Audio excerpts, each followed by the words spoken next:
You're tuned into the Edible Activist Podcast.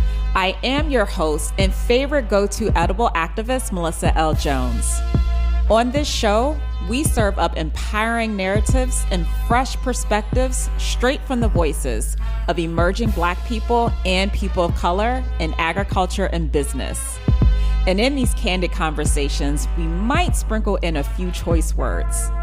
They're the ones stewarding the land, healing communities, and championing food justice and economic empowerment across the country. Their contributions and stories sprouted from the earth truly embody the spirit of activism in their own unique, edible ways. So let's dig in and get started.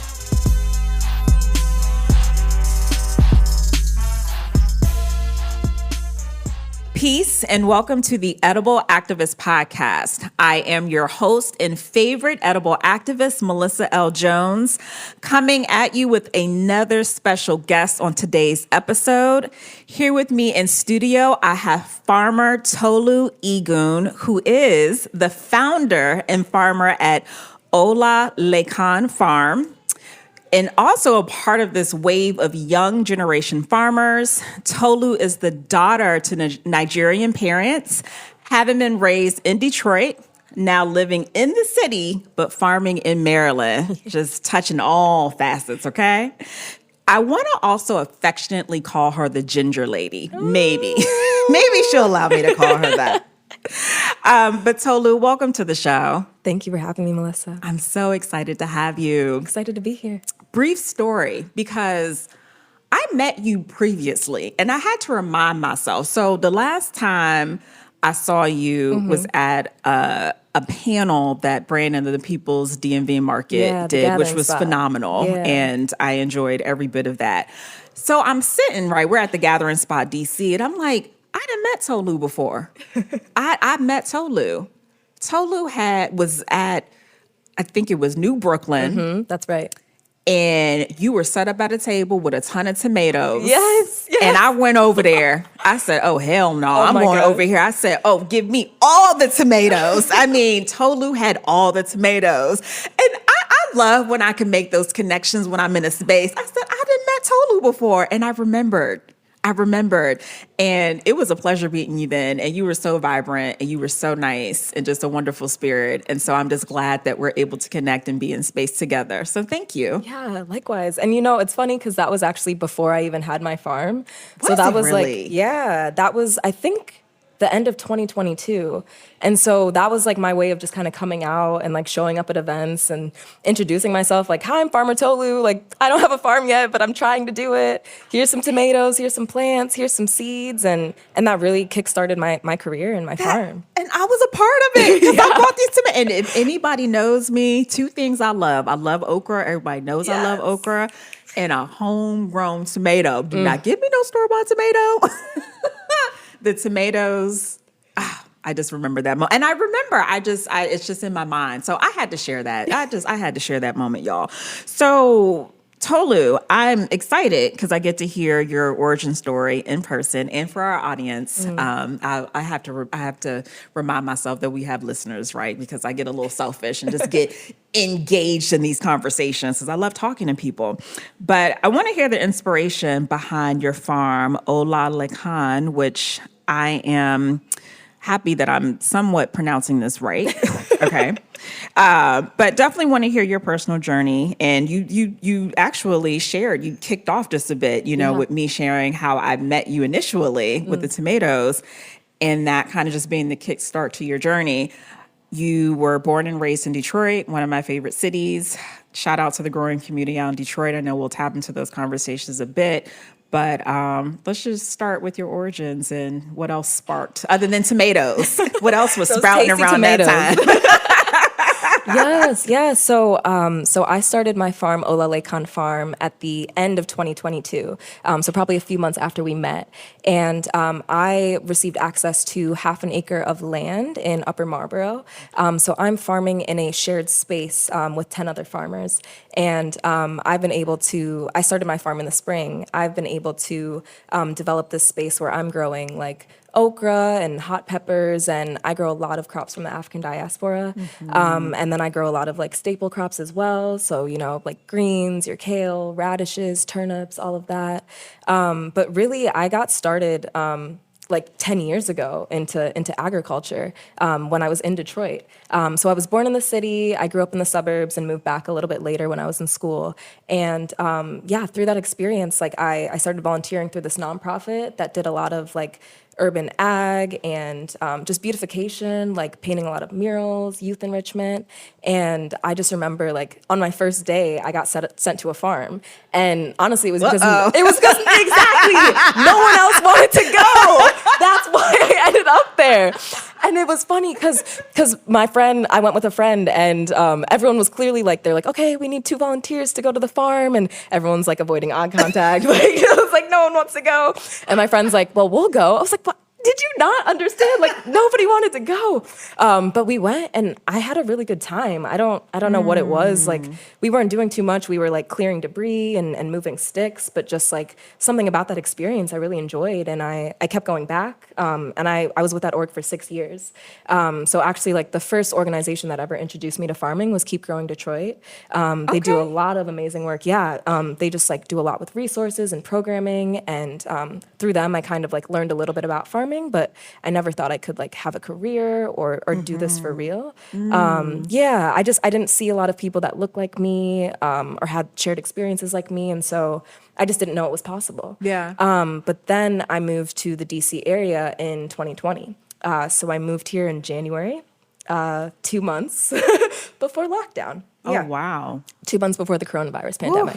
Yeah. So in some ways, I think it actually was divine timing. I think it was meant to be because I was kind of forced to figure out what to do. I came here and I had a job at NPR. So I was in like music and events and programming, and that's what I thought my career would be. And then, I was creating a tour and, supporting artists, and then that wasn't viable. Like that wasn't possible. Wow. So you came to DC for a role at NPR. Yes. In January, we're all speculating what the heck is happening. We don't know what it was. And then March comes and it's like, all right, everything shut down. Wow.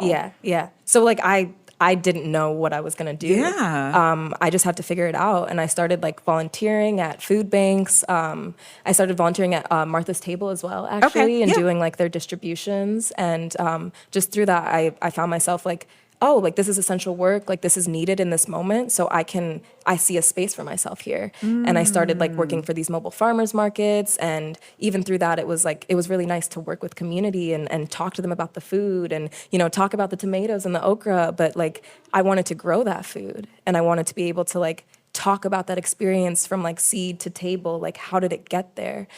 So I did a beginning farmer training program in 2021. That was with EcoCity Farms. So through that program, it's like a 10-month intensive program. Yeah. I just learned so much. Wow. And I also found like community. And I found people that I could learn from and learn alongside. And so, like through that journey, like a long 10-year journey of just trying to get to even like becoming a farmer, I found myself like working at farms, and I found it possible to like start my own venture because of this incubator and because of this space. Just OlaLekan Farm is like my brainchild and my baby, and I've wanted to create this for a long time. I don't think I've talked about my farm, but it's a destination in the community for wellness, for wholesome connection and education. I'm just big on trying to pass on like as much of the knowledge that I have to other people. So that's really important to me, and also just like holding space for people to heal. I feel like connecting to the land and just being in nature is like a space where I feel the most connected to myself, and I feel like I can release just a lot of the stress and the anxiety and the frustrations that I move through every day. And I want to be able to hold space for others to do the same. So that's really why I've started this farm, and of course to feed people as well and to provide that food. But more than anything, it's a healing journey for me. That's beautiful. Y'all, I like having these conversations because I like being able to unearth things that you can't Google. I can't Google that, right? Yeah. I'm here thinking that, and this is why I don't make assumptions. I do my research, y'all. The NPR piece just blows me in terms of like why you came down here initially, and like everything is divine. Absolutely. Wow, that is incredible. Y'all can't Google that, but you can tap in on Edible Activists to hear that story, to hear Tolu's story. That is wonderful. Thank you so much for sharing. Well, I understand, Tolu, that your farm is named after your grandparents, Yeah, that's correct? correct. Which symbolizes wealth, joy, and honor. So deep, so rich.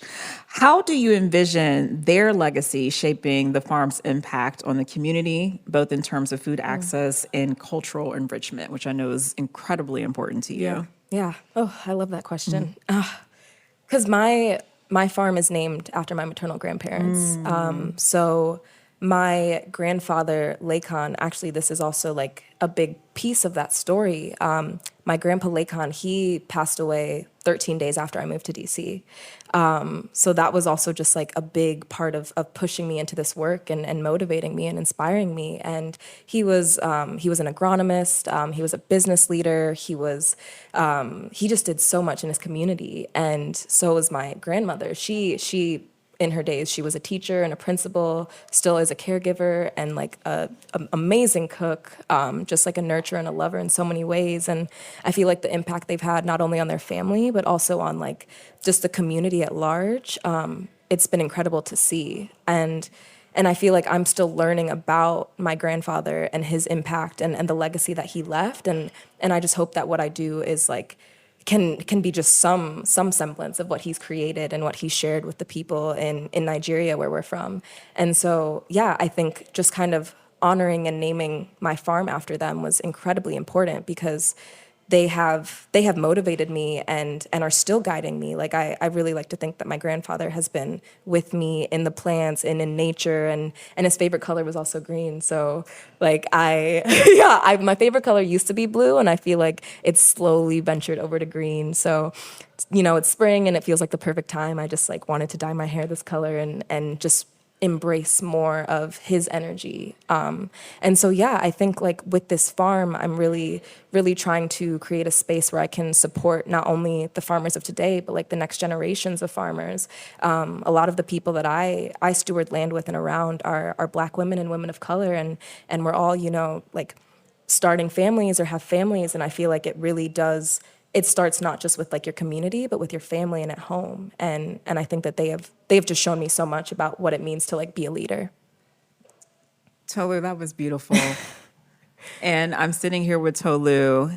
Tolu has this beautiful green hair, which I love. Come through bold. I want to be bold just like y'all. Oh my gosh. I love that. I love that. And especially you struck a chord and just wanting to embrace their energy, which is so important. I'm always like, I have photos of my great grandparents and I wish I had more photos down the lineage, but sometimes I feel like I'm alone in this world.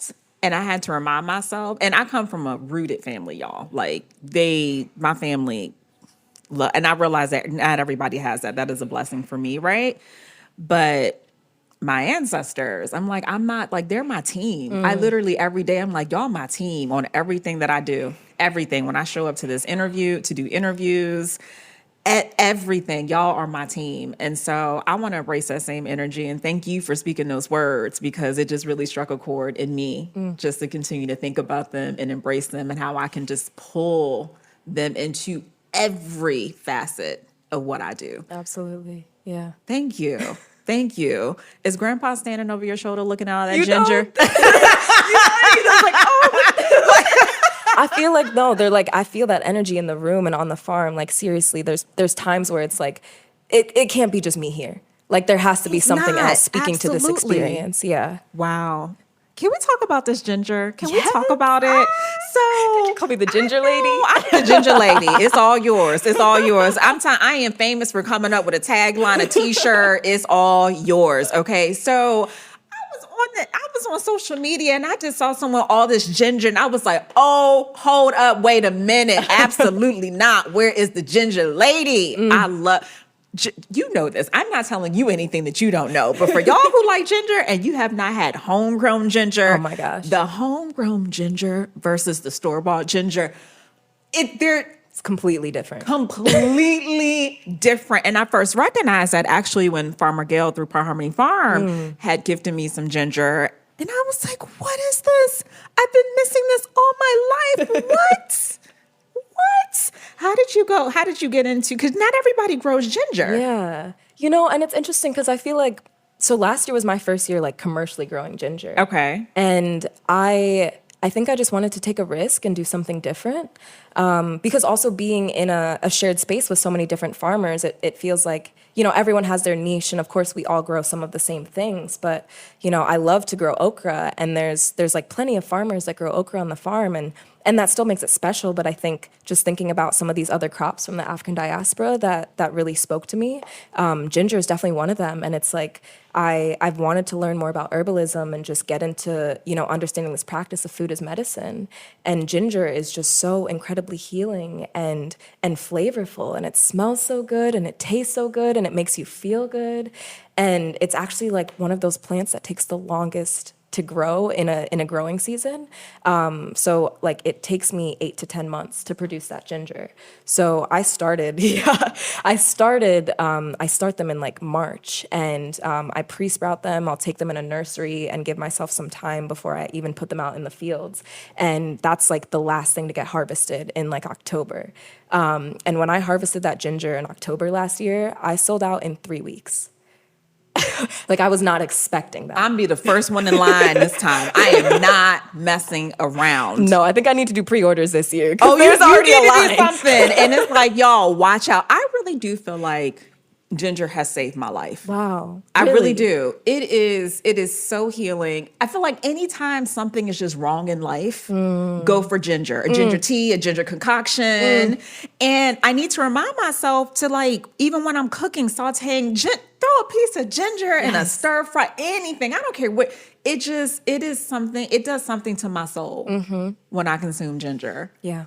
It is, I know it saved my life, my mental, everything. Wow. So I know you don't, but I'm just telling you, do not underestimate like your reach and like who you are reaching with that crop, because if someone calls me, or even this is like a whole family thing. If something's wrong, their stomach's upset, we're like, "Did you drink your ginger tea?" It is literally the go-to. You know, it's interesting too, because like my grandma, whenever I was sick when I was younger, she would just give me ginger ale. And actually, it was Verner's, which is this ginger ale from Michigan that not a lot of people know about, but it is the best, the spiciest ginger ale that I've ever had. And when I had a stomach ache, my grandma was just like, "Here, go take your ginger." That's it. That's it. That was the medicine. Oh my goodness. And the ginger, can you talk? Because I knew that obviously nothing is easy to grow.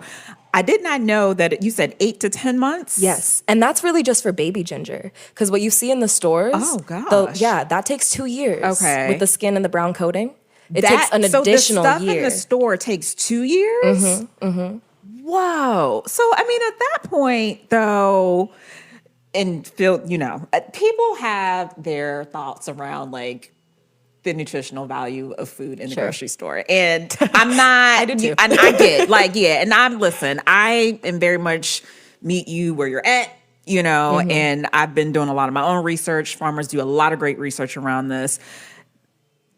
2 years. So by the time it actually makes it to the grocery store, we're talking not that much nutritional value. And there's still power in, Yeah. And I think, in that growing process, like once it's pulled out of the ground, there's still that value. Absolutely. But honestly, like now when I go to the stores, most of the times I'm looking at that ginger and there's like mold on it already, or it's already spoiled. Oh yeah. Oh, I have sifted through some bad ginger. And it's so disheartening because it's like that took so long to grow, and then it just sits on the shelf and it goes to waste, and nobody even got to enjoy it. So it's like for me, I really do want to grow it. I want to harvest it, and I want to give it to you the day that I harvested it. I want you to like taste the greens and the leaves and have all of that experience, because you can use more than just the root. Like you can do everything with the whole plant. When is this ginger gonna be free? Give me 7 more months. You're spicing me up, and I'm just ready now. All right, I'm gonna try to hold off from store-bought ginger tune in, You know, Tolu. But you put out that form, I'm gonna be the first one, the first name on that list. Okay. And you know, I had to actually, I store some in my freezer. So I have like 3 or 4 gallon bags that I put in the freezer.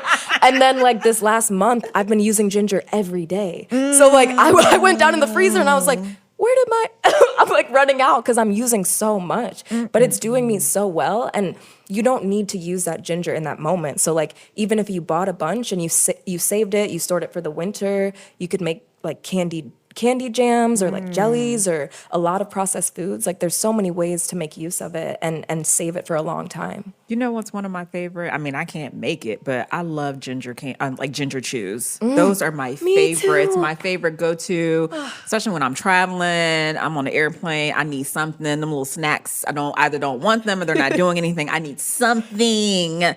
It's like my favorite travel snack. Yes. Just handy to have. They're so good. And you know, I You try making those? I want to. I have so many dreams. Like I would love to have some value added product with my ginger in it one day. Like that is the goal. Seriously. Oh my! You start making some ginger chews. It's a wrap. It's a wrap. I will walk around to each store and help push that for you. Okay, it's a wrap because there's not many brands, as far as I know, that does ginger chews. I mean, there's only like the two main or maybe 2 to 3 main ones. I'm sure there are others out there, but just from what I typically see when I'm out. So you might be hitting on something, Tolu, if you're able to, tap into that.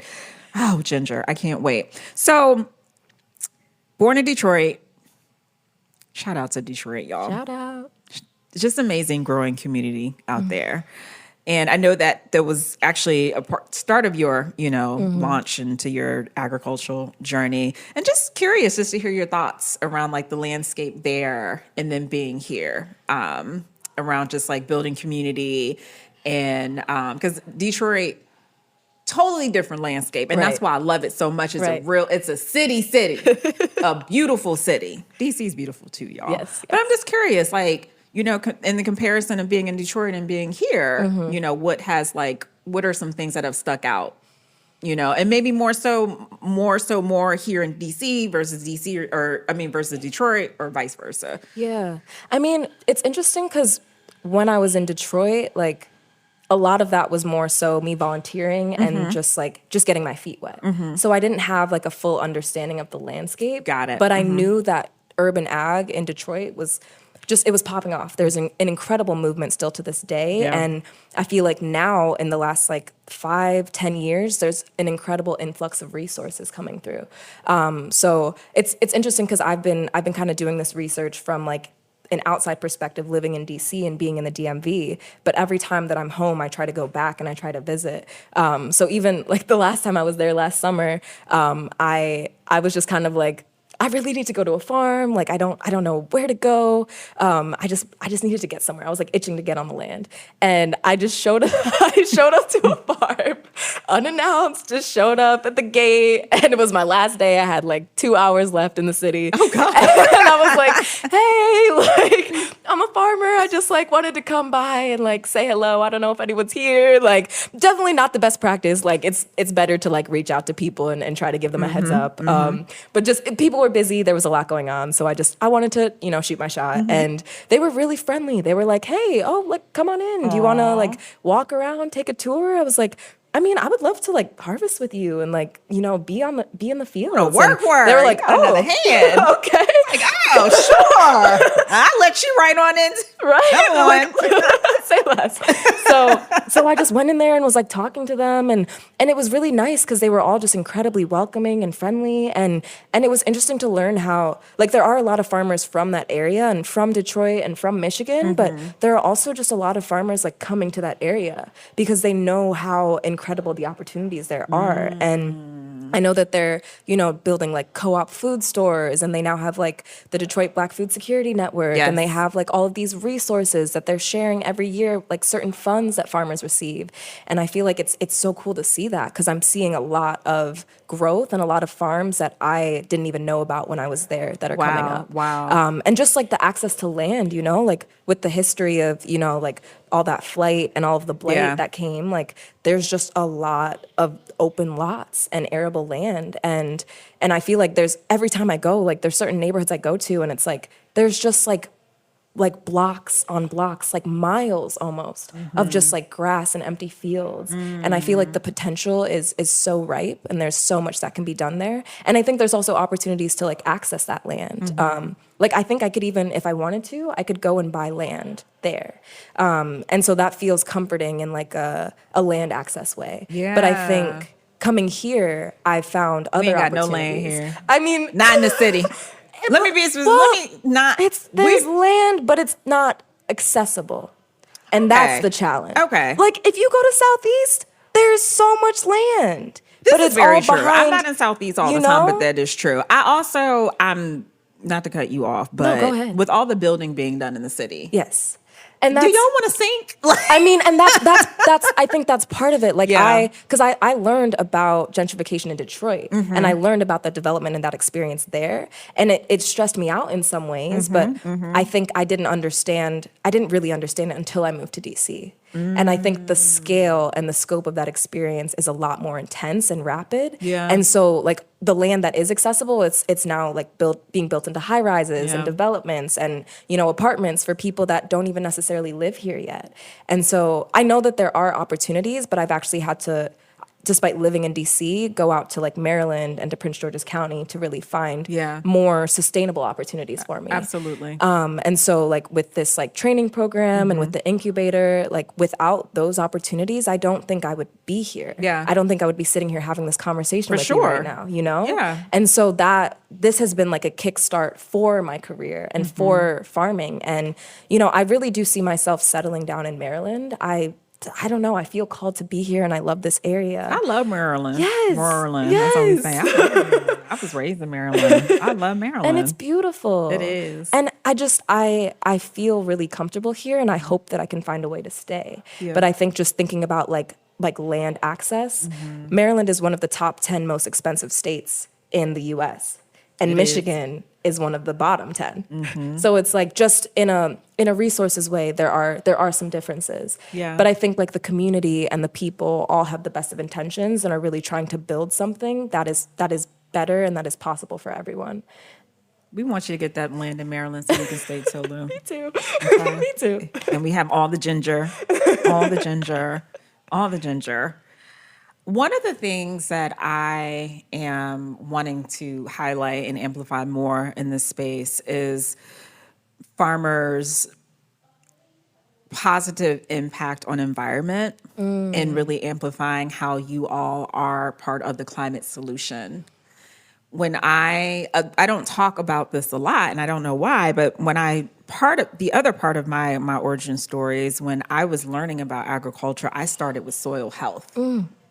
I read books about soil, and after I was, walking around with my hand on my hip, like this food system just didn't dupe me, But I was like, soil is very important. It starts with the soil. It starts with the soil. And so as I'm, been in space with producers and farmers, growers, artists, chefs, I've had everybody, policymakers.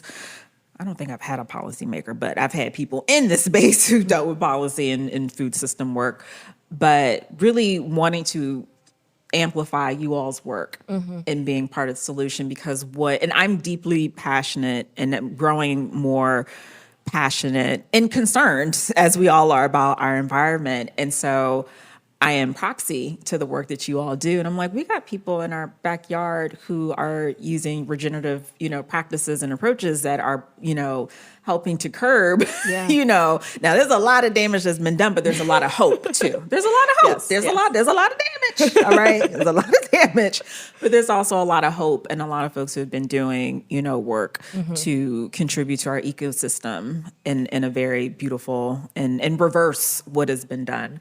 So I want to amplify the work that you all highlight that you all are a part of the solution. But also want to start with what in your work as a farmer, and not even just talking about crops, right? Like your quality of being outside and doing the work. Right. Like we've had 2003 was the warmest year ever as far as we're concerned. Last year, yeah, yes. Yeah. We've already have surpassed like 2 hot days. Last week, last week. Something else. That's what I'm saying. Last week, like 90 degrees 2 days ago.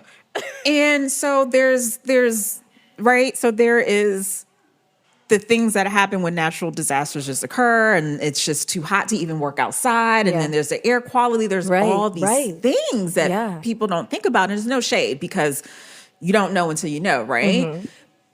What are some of the concerns that may be coming up Yeah. for you as you do this work and as we see a climate that is an earth that is continuing to warm, but also being you are part of the solution as well in the work that you do with the other amazing farmers out in Upper Marlboro. But what are some of the concerns that you have around climate change? Yeah. I mean, Everything. I know, exactly. So many. All of them, right. But I think just to centralize like where I am in this moment, I feel like the biggest concern I have is about just like the temperatures and the unpredictability of our weather. Yes. You know, like every season that I have grown in the DMV has been different. And even just, I feel like this spring has been the most like confusing season that I've had, and the most confusing start to my season. Because we started and it was really cold. It was like, it got warm and then it was cold again, and it was like we got another frost, and that was like right when I started my ginger, and ginger needs like 55 degrees like minimum temperature. So I was like, oh no, like is my ginger gonna freeze? And like did I just like screw over my entire season? Because I'm starting now, and it's like everything I do in this moment impacts the rest of the year. And so just like all of the back and forth and the like 30 degrees to 80 degrees to like cold and wet, and just like I feel like we're experiencing all 4 seasons in 1 week sometimes. And that can be really hard, not just on like planning and figuring things out, but also on the plants. And like they're just trying to get settled and understand like what is the environment that they're in. Yeah. Oh And my if it's like, gosh. yeah, you know, like I'm putting kale and like bok choy in the ground, and it's like it's getting a little bit later for that because it's getting warmer, but I don't want those plants to start like bolting or get stressed out. And it's like if those plants don't even grow to maturity, I don't have a crop. And so I feel like every year I'm learning something new just about how to move with the weather and with the changes.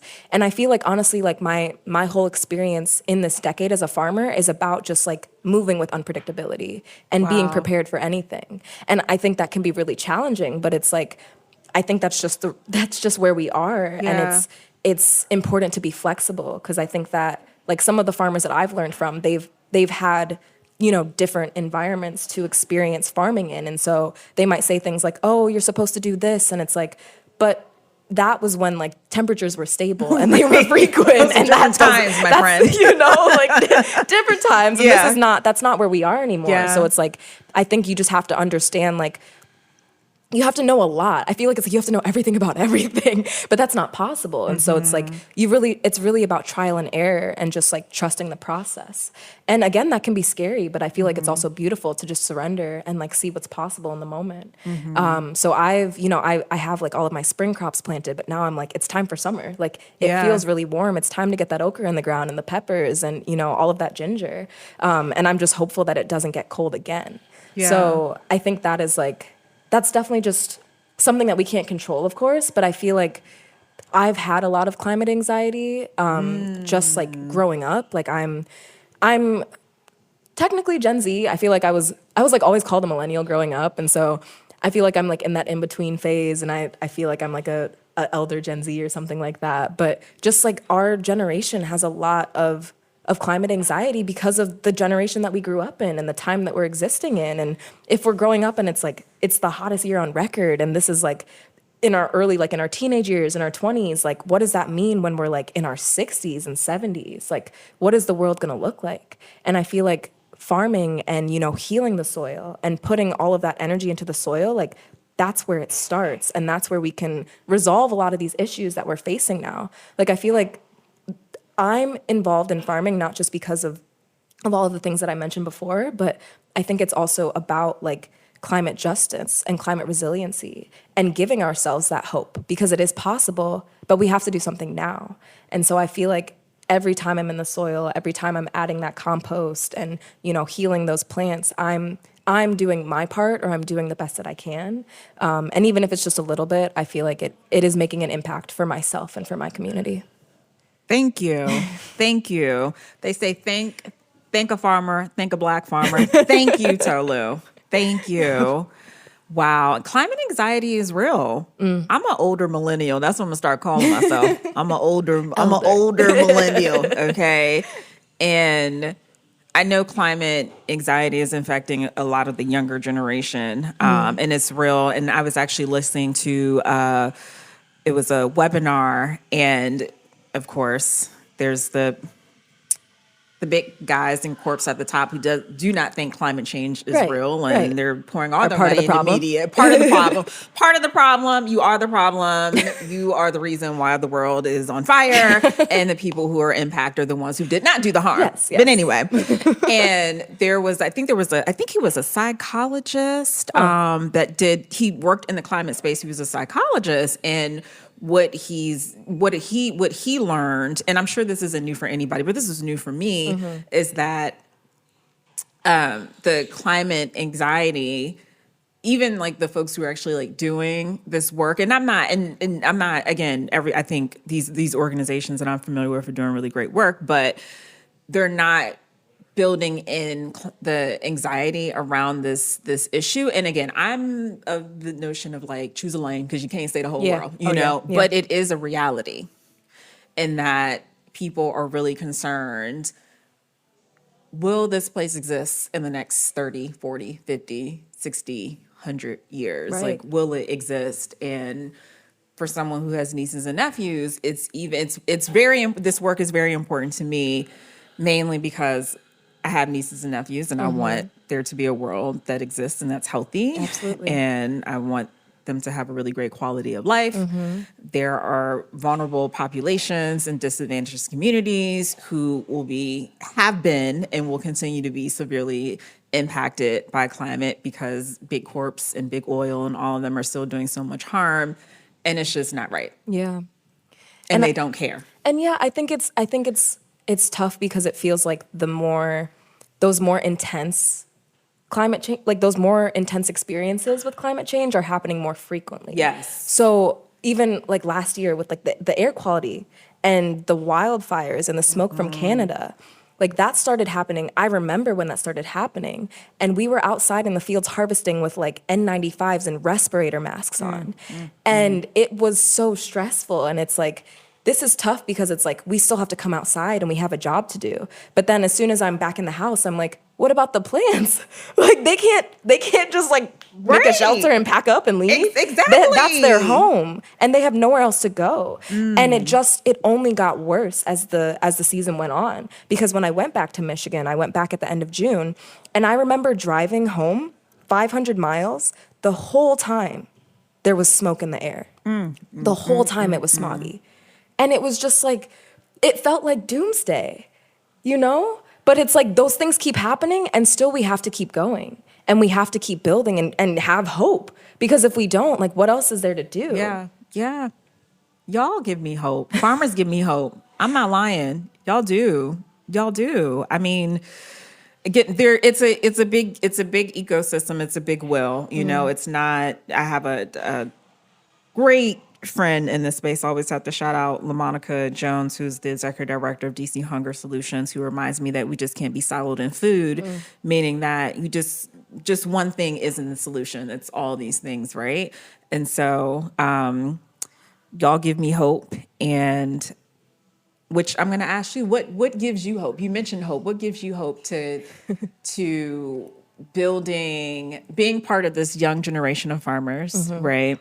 Being a Black farmer, and then knowing that we are in this world that needs so much more love. Yeah. I promise if we had so much more love in this world, it would be a better place. Absolutely. That is it. What gives you hope? I mean, it is all about love. And I feel like in my community and the spaces that I'm in, it just feels good to have other people around me who look like me, who think like me, who want to build with me. And it's been incredibly inspiring to be farming around a lot of Black women, because I feel like that's also, it feels like a secret sometimes. Like people don't know that there's so many of us out here doing this work. And it's like, I love the people that I'm around, and only feel love when I'm on the land and when I'm in these spaces. And I feel like that motivates me because I want more of the world to be like that. I want more of us to have the opportunity to just come outside and feel embraced and feel welcome wherever we are. And like even today, like the farmers that I was talking to, it's like maybe I get to see you for 5 minutes or we only can talk for 30 seconds. But even in those 30 seconds, you brightened my day and you made me feel better. And so it's really the people. Like they've made all the difference in how I move and how I'm looking forward to the future. Oh, I love that. I love that so much. So I thought we're going to wrap up in just a bit, but I focused a lot on ginger because I got excited about ginger. And we did talk about tomatoes earlier, which is my introduction to meeting you. What else what else grows at the farm? Yeah, so my other favorite is okra. I know you love okra as well. I actually have a tattoo on my arm. I got it I have an okra tattoo. Oh, we're going to unpack this after the show is over. It's the biggest tattoo I've gotten and the most visible, like in your face tattoo. And I got it like right before I broke ground on my farm. And I feel like in some ways it was like an affirmation, just like you can do this, just get started and do it. So when I get my tattoo, I need you standing right next to me saying, "You can do it, Mel, you can do it." Those are affirmations I'm going to need. And maybe a drink. Yeah, I love growing ginger. I'm growing turmeric this year as well. Oh, shut the front Yes, door. I'm so excited. And it's like, it's a very similar process. You can grow turmeric, I guess. Exactly. And turmeric takes just a little bit longer, but it's a similar process. Okay. So I'm doing that. I'm doing a lot of hot peppers. I just love peppers. And I want to just make just for myself, I just want to make a lot of sauces and gazpacho and really good food. And I'm also growing, what else? Turnips. I grow some hawk-eye turnips with really good greens, radishes, carrots, kale. I also have a bunny, so I try to think about her when I'm just have a little bit for her. Yes. I have a bunny, and I actually got her at a farm in D.C. Really? Yeah, at the well at Oxen Run. Can I meet the bunny one day? Yes. Okay. Her name is Harry. Yeah. So cute. So yeah, I really just try to grow what I love to eat, but also what I know my community is looking for. So it's a mix of staple crops and a lot of crops from the diaspora that I feel incredibly connected to. Yes. Yeah. That's awesome. That's so amazing. We talked about land. We talked about you loving Maryland, and ideally this would be a place that you would stay. What is the ultimate dream for you? Oh, wow. Or you could say, I'm living the ultimate dream. I mean, and I'd be like, snap, I like that answer. Snap. Because somebody said you gotta be it, okay? You gotta be it or be doing it right now. So I would have snap. And it's interesting you say that though, because I feel 5 years ago or so, right before I moved here and I was in Detroit, this is the dream that I had. And I was thinking about what if I had, just a plot of land and I could bring in community and we can have events and we can connect and just have that space where I feel I can call this home and call it my own. And now I have that. And it's every moment I feel I'm just trying to be so present and be so grateful for what I have because I'm living my dream in this moment. But I still have so many more dreams. And I feel what I want beyond this is secure, stable land access. Yeah. This is a temporary opportunity. And so I hope that, one day either I can own land or have access to land that I really can claim as my own and for the community. Because I see a village of just every generation and, the kids running around and our elders watching over us and all of us just together living in peace. That's the world that I want to live in. And that's the future dream that I have. So I hope one day that I get there and I know that I'm already in part living that. So it just feels really good to move one step at a time and see where I can go. Yes. And little Harry too, Yeah. bopping around. Munching on the greens. Munching on the greens. This has been incredible. Thank you so much Thank for you, sharing Melissa. space with me. Thank you. This feels really good. I really appreciate you for asking me to be here. Absolutely. I can't wait to get the ginger. Yay. I'll be patient. I can't wait for the turmeric. I'll come for other things. You got other things that you're growing. Yes. So have a finale question. What is one edible act that anyone can take right after listening to this show to support better food system or to support even just the work that you're doing, which is part of the food system. Yeah. So. I mean, I think there's so many ways to get involved, and I feel like it's really just a matter of thinking about, like, what do you like to do? Whether you want to be outside with the plants, do you want to volunteer at a farm? Do you want to offer support in like marketing or, donate to a farm in your area, go and buy their produce?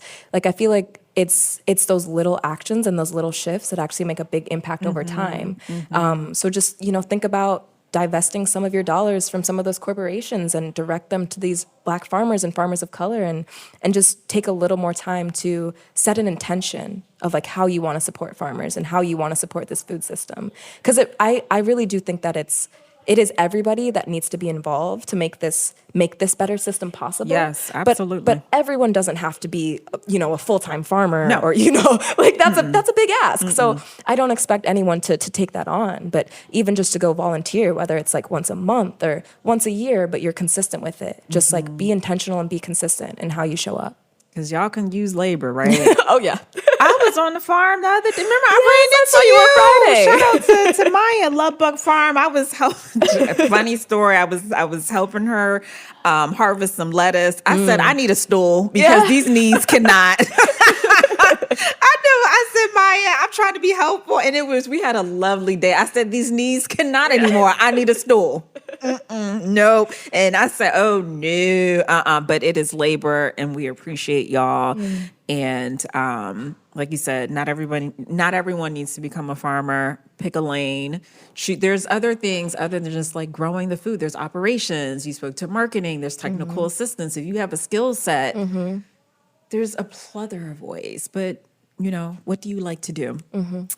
Tolu, where can folks connect with you on social media so they can purchase from you, support your work, say hello, like tell the folks where they can find you? Yes. So I am on Instagram at OlaLekan Farm. So that's OlaLekan